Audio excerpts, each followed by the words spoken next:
Hello बच्चों, आज के वीडियो में सीखेंगे कि विशेष कोणों के त्रिकोणमितीय अनुपात यानी कि trigonometric ratios of specific angles. ये ट्रिग्नोमेट्री में बहुत ही बेसिक टॉपिक है और इसके बिना ट्रिग्नोमेट्री को हम नहीं समझ सकते हैं।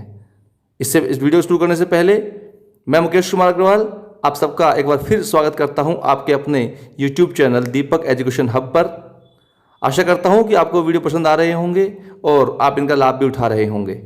तो आज का जो टॉपिक हमने लिया है, ये ट्रिगोनोमेट्री में जो एप्लीकेशंस होती हैं, जो हाइट या फिर आपके परपेंडिकुलर बेस से संबंधित जो चीज़ें होती हैं, उनको समझने के लिए काफ़ी उपयोगी हैं। सीबीएसई की जो बुक है एनसीईआरटी वाली, उसके अंदर चैप्टर 8 और चैप्टर 9 को समझने के लिए, और आरबीएसई की जो 10th क्लास की बुक है उसमें चैप्टर 6 और चैप्टर 8 को समझने के लिए इसका प्रयोग होता है। तो आज हम जो सीखेंगे वो सीखेंगे कि जो डिफरेंट जो एंगल्स हैं, जो स्पेसिफिक एंगल्स हैं, विशेष कोण हैं, जो कि आपके बुक में 5 हैं, 0 डिग्री, 30 डिग्री, 45 डिग्री, 60 डिग्री और 90 डिग्री। इनके जो ट्रिग्नोमेट्रिक रेशियोज हैं वो कैसे फाइंड हों, बहुत बड़ी टेबल बन जाती है, हमें याद हो नहीं पाती है। तो आज की वीडियो में मैं बताऊंगा आपको कि इस टेबल को हम किस प्रकार से बनाएं। बहुत ही आसान तरीके से आपको ये टेबल समझ में आ जाएगी और आपको कोई टेंशन भी नहीं होगी। और जब ये टेबल समझ में आ जाएगी आपको, तो आपको जो प्रॉब्लम्स हैं ट्रिग्नोमेट्री की, उनको सोल्व करने में बहुत ही आसानी हो जाएगी। तो स्टार्ट करते हैं आज का वीडियो। आप स्क्रीन पर देख पा रहे हैं कि जो 6 ट्रिग्नोमेट्रिक रेशियोज मैंने बताए थे, पिछली वीडियो आप देख लें इसके लिए, साइन, कोस, टैन, कोट, सेक और कोसेक, ये 6 ट्रिग्नोमेट्रिक रेशियोज हैं और 5 स्पेसिफिक एंगल्स हैं हमारे कोर्स में, 0 डिग्री, 30 डिग्री, 45 डिग्री, 60 डिग्री और 90 डिग्री। तो इनको हम कैसे फाइंड करेंगे? तो इसके लिए आप ये सोचिए, एक छोटी सी कहानी हम बनाते हैं कि जब आप बहुत छोटे थे तो आप रोटी नहीं खाते थे, खाना नहीं खाते थे, आप केवल दूध पीते थे। यानी कि आप जो रोटी खाते थे वो थी 0। उसके बाद आप थोड़े बड़े हुए तो आपने 1/4 रोटी खाना शुरू किया, आपकी मम्मी ने दी आपको, मेरे साथ भी वैसा ही हुआ है। उसके बाद आपने आधी रोटी खाई 1/2, उसके बाद 3/4 और फिर 1, और आज हम 2-3 रोटी खा लेते हैं आराम से। तो ये कहानी है कि 0, 1/4, 1/2, 3/4 और 1, ये हमारा जो क्रम होता है जब हम चपाती खाते हैं, खाना खाते हैं, उसमें बढ़ने का क्रम है कि किस प्रकार से हम छोटे से बड़े होते हैं तो हमारी रोटियों की संख्या बढ़ती चली जाती है। अब 0, 1/4, 1/2, 3/4 और 1 लेने के बाद में हमें इसका लेना है स्क्वायर रूट, यानी कि वर्गमूल लेना है।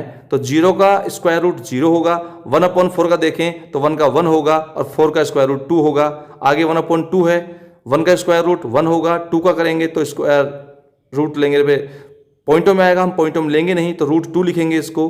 3/4 का स्क्वायर रूट लेंगे तो 3 का रूट पॉइंटों में आएगा, हम नहीं लेंगे उसको, √3 करेंगे, और 4 का स्क्वायर रूट 2 होता है। आगे 1 है, 1 का स्क्वायर रूट 1 होता है। तो ये 5 जो वैल्यूज, जो मान है हमारे सामने आ गए। ये पांचों मान साइन के मान हैं। टेबल में देखिए आप, साइन जो है उसको 0 का मान 0 हो गया है, साइन 30 की वैल्यू 1/2 है, साइन 45 की 1/√2 है, साइन 60 की √3/2 है, साइन 90 की 1 हो गई है। उसके बाद कोस वाला जो कॉलम है, कोस वाला जो रो है, उसमें चलेंगे तो हमें कुछ नहीं करना, सिर्फ इतना करना है कि जो साइन की वैल्यूज आई थी उनको हमें उल्टा कर देना है। उल्टा मतलब लास्ट वाला शुरू में और शुरू वाला लास्ट में, यानी कि जो साइन 90 की वैल्यू है वो कोस 0 की वैल्यू बन जाएगी। तो वहां से 1 जो है वो कोस वाले लाइन में आ गया। उसके बाद जो साइन 60 की वैल्यू है वो कोस 30 की वैल्यू हो गई है, यानी शुरू में कितना आया 1, उसके बाद में √3/2, फिर 45 की वैल्यू वही रहेगी 1/√2। अब जो कोस 60 है इसमें साइन 30 की वैल्यू हो जाएगी यानी 1/2, और कोस 90 में साइन 0 की वैल्यू हो जाएगी यानी कि 0। इस प्रकार हमने साइन और कोस के जो ट्रिग्नोमेट्रिक रेशियोज हैं उनकी वैल्यूज फाइंड कर ली हैं। इसके बाद नेक्स्ट आप देखिए, स्क्रीन में देख पा रहे हैं आप कि tan थीटा और कोट थीटा की वैल्यूज कैसे फाइंड करेंगे। तो इसके लिए आपको कुछ नहीं करना, केवल इतना करना है कि tan थीटा का जो फॉर्मूला होता है वो याद करना है, वो होता है sine theta upon cos theta, और कोट थीटा का जो फॉर्मूला होता है वो होता है cos theta upon sine theta. तो पहले हम tan थीटा की वैल्यूज फाइंड करते हैं। तो जब 0 की वैल्यू फाइंड करेंगे तो हम साइन 0 की वैल्यूज लिखेंगे ऊपर वो 0 थी, और अपोन में cos 0 की वैल्यू लिखेंगे जो कि 1 है, तो 0/1 करेंगे तो उसका वैल्यू हो जाएगी 0। इसके बाद tan 30 की वैल्यू फाइंड करने के लिए ऊपर sin 30 की वैल्यू यानी कि 1/2, नीचे cos 30 की वैल्यू यानी √3/2 डिवाइड करेंगे, तो अपोन में 2 है दोनों के, तो 2 से 2 कैंसिल हो जाएगा, ऊपर बचेगा 1, नीचे बचेगा √3, 1/√3। इसके बाद tan 45 की वैल्यू करेंगे तो ऊपर sin 45 और नीचे cos 45 वैल्यू फाइंड करेंगे, तो 1/√2 अपॉन 1/√2, √2 अपोन में है कैंसिल हो जाएंगे, हमारे पास आ जाएगा 1/1 यानी कि 1 आ जाएगा। इसके बाद tan 60 करेंगे तो sin 60 अपॉन cos 60, sin 60 की वैल्यू हमारे पास है √3/2, अपोन में cos 60 की वैल्यू है 1/2, 2 अपोन में है दोनों के कट जाएगा, तो अब हमारे पास बचेगा √3/1 यानी कि √3। और आगे देखें तो sin 90 की वैल्यू है आपके पास 1 और cos 90 की वैल्यू है 0, 1/0 करेंगे, तो ध्यान रखिए जब 0 न्यूमरेटर में होता है यानी अंश होता है, ऊपर होता है, तो पूरे सिस्टम की वैल्यू 0 हो जाती है, लेकिन जब वो अपोन में होता है डिनोमिनेटर में यानी 0 से किसी नंबर को डिवाइड करते हैं, भाग देते हैं 0 को किसी संख्या में, तो वो इन्फिनिटी हो जाता है, यानी कि इसको हिंदी में अनंत कहते हैं, या इसको हम नॉन डिफाइंड भी कह सकते हैं। तो ये अनंत का चिन्ह है, ये 8 जो पड़ा हुआ दिख रहा है आपको, ये अनंत का चिन्ह है, ये नॉन डिफाइंड है यानी कि इन्फिनिटिव है। तो इस प्रकार से हमने tan की वैल्यू निकाल ली।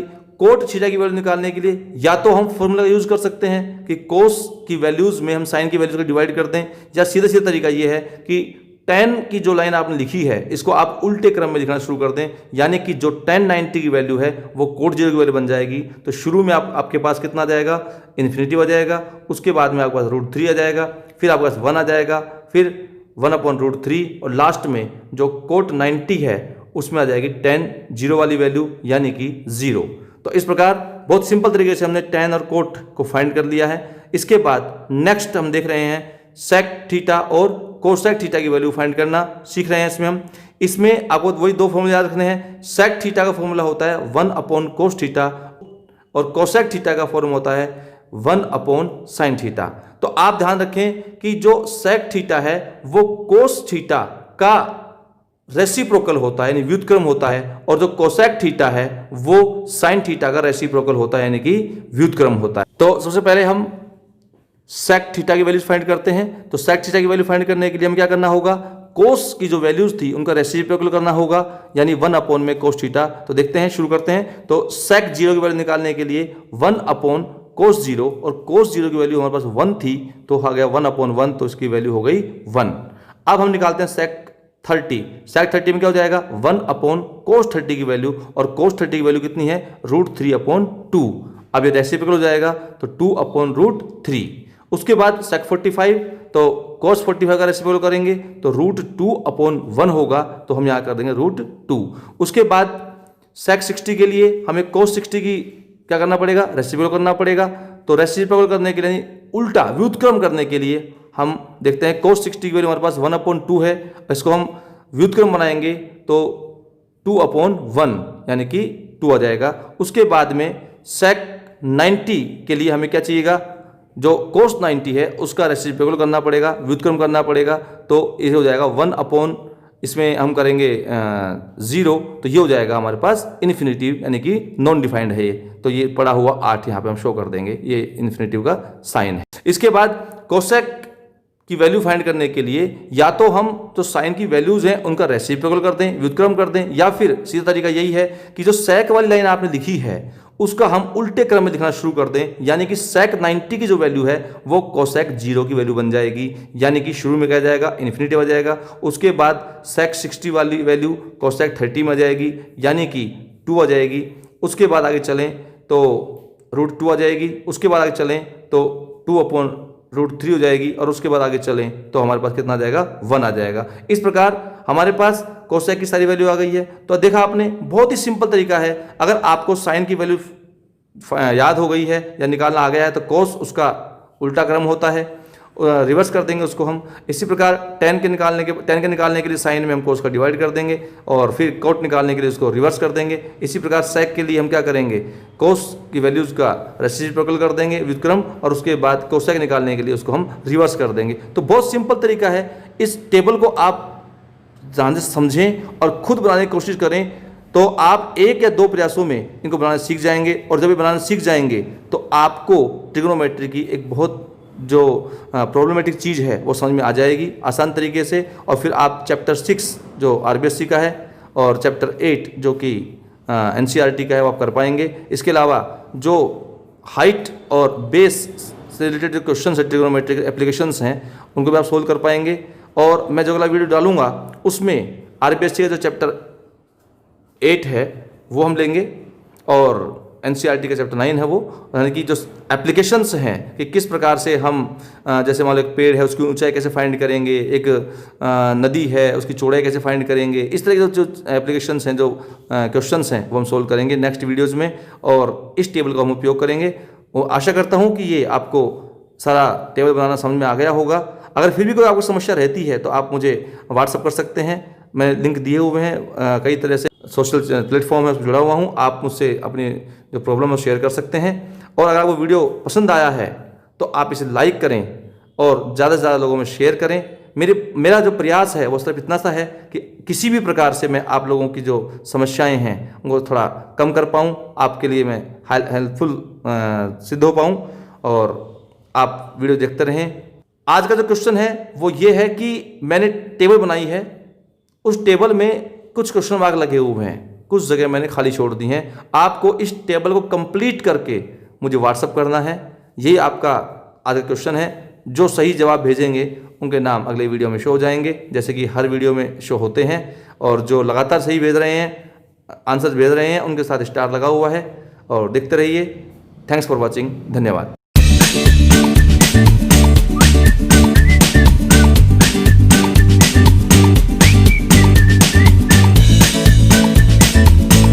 Subscribe the channel and press the bell icon to get latest videos notification.